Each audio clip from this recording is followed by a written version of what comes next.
오늘 시편 51편의 말씀은 다윗의 참회의 시로 우리에게 잘 알려진 본문입니다. 다윗은 하나님 앞에서 자기 죄를 가릴 수 없음을 고백하지요.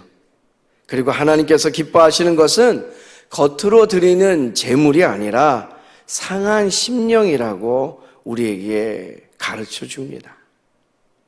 오늘 본문 말씀을 통해서 회개의 중심이 무엇인지, 그리고 하나님께서 어떤 마음을 받으시는지 우리가 깨닫고 고백하기를 원합니다. 사순절 절기를 보내고 있습니다. 사순절 절기는 강해지는 시간에 대한 이야기가 아닙니다. 말 그대로 나의 약함을 솔직히 인정하는 시간이지요.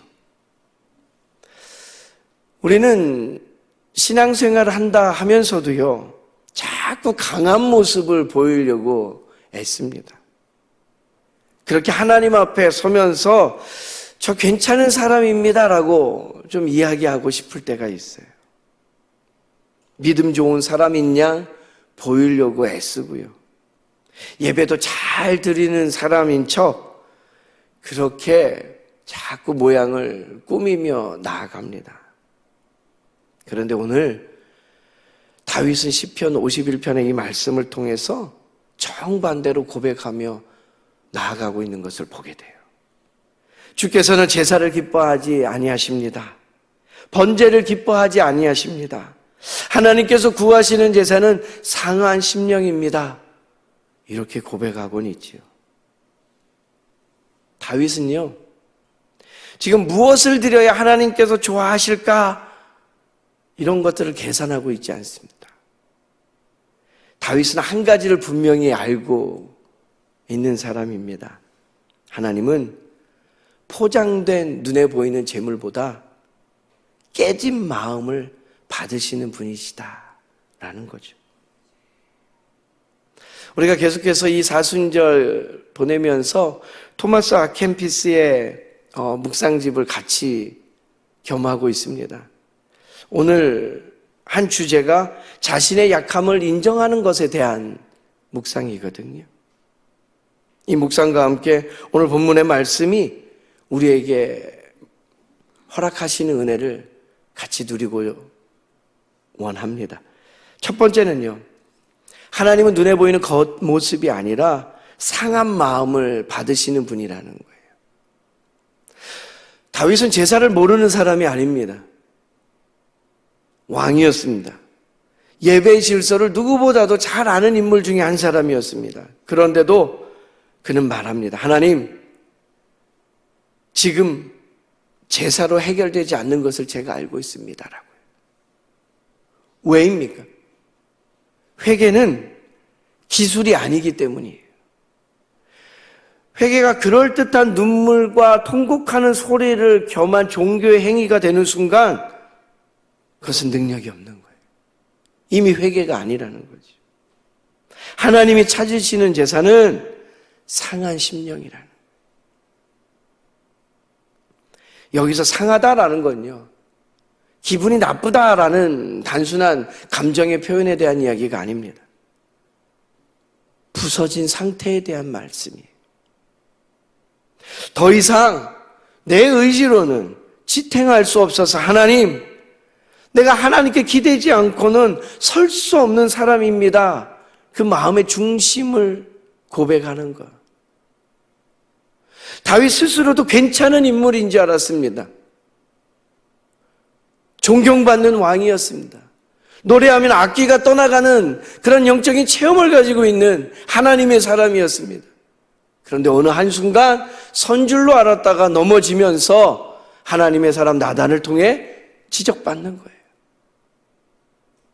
포장하려 들면 못할 게 없었던 인물입니다. 지금 하나님의 대사도 손가락 하나 까딱하면서 보낼 수 있는 인물이에요. 그런데 그는 돌이킵니다. 돌아섭니다. 하나님께로 향합니다. 내가 아무것도 아닙니다라는 걸 납작 엎드려 인정하는 거예요. 그 상한 심령, 그것을 하나님이 받으신다라.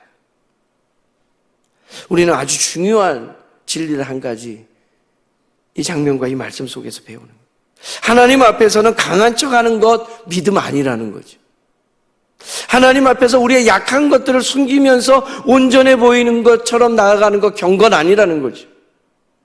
하나님 앞에서 그 부서진 마음으로 무릎 꿇는 것, 이것이 하나님께서 기뻐 받으시는 참된 예배라는 겁니다.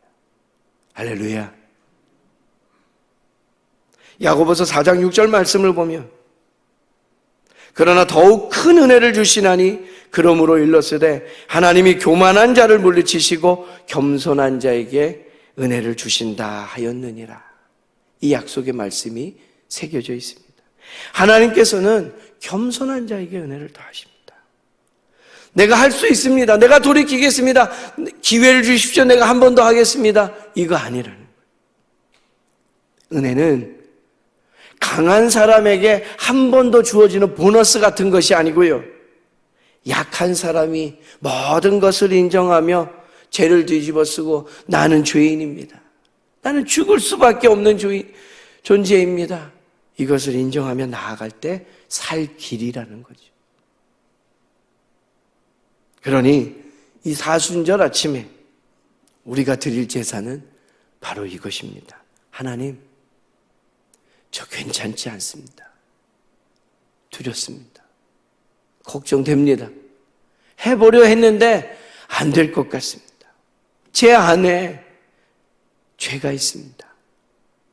제 힘으로는 고칠 수가 없습니다. 정직한 이 고백 가운데 나아갈 때 하나님께서 받으시는 향기로운 제사가 될 줄로 믿습니다. 두 번째 우리에게 주시는 하나님의 말씀은 그 모든 약함을 인정할 때 은혜가 십자가로 우리를 이끌어 간다라는 거죠. 토마스 아켄피스는 우리에게 이렇게 자신의 묵상의 고백을 담아내며 들려줍니다. 사람은 자기 약함을 인정하지 않으면 계속 넘어지면서도 도대체 배우지 못한다고요.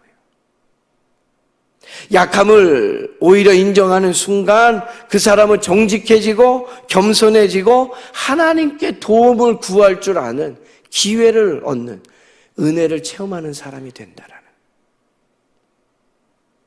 약함을 인정하지 않으면 우리는 두 가지로 도망가요. 첫째는 자기 합리화예요. 내가 그럴 수밖에 없었어요. 비겁한 변명으로 채워나가기 일쑤입니다. 또 하나는 자기 과시예요. 그래도 내가 이만큼 했었잖아. 그 정도 실수도 못해? 그 정도 죄도 용납하지 못해? 내가 그래도 누구보단 낫잖아. 여러분, 약함을 인정하면 길이 하나로 모아집니다. 바로 십자가입니다. 십자가는 누구를 위한 자리입니까? 의인을 위한 장식이 아닙니다. 죄인을 위한 구원의 길입니다.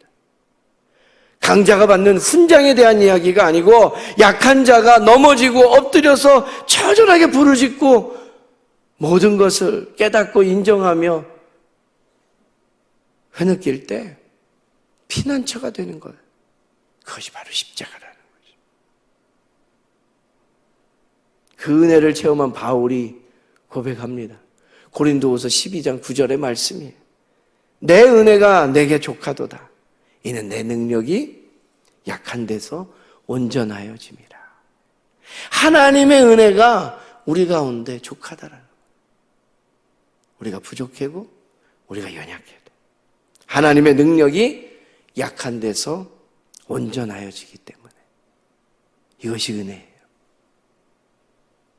하나님의 능력은 내가 강하다고 우길 때 나타나는 것이 아닙니다.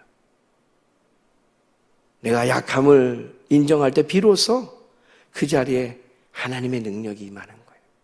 너가 할 수 없지? 그래, 내가 할게. 오늘 이 새벽 우리가 그렇게 겸손하게 정직하게 기도하기 원합니다. 하나님, 저의 상한 마음을 그대로 옮겨 놓습니다. 예수님의 십자가의 은혜로 덮어 주옵소서. 약함을 인정한다는 것은 패배한 것이 아닙니다. 은혜로 들어가는 문이 비로소 열렸다라는 거예요. 그리고 그 문은 언제나 십자가 앞에 열려 있습니다. 오늘도 그 은혜를 사모하며 나의 약함을 인정하고 크신 하나님의 능력을 체험하는 저와 여러분 되기를 간절히 소망합니다.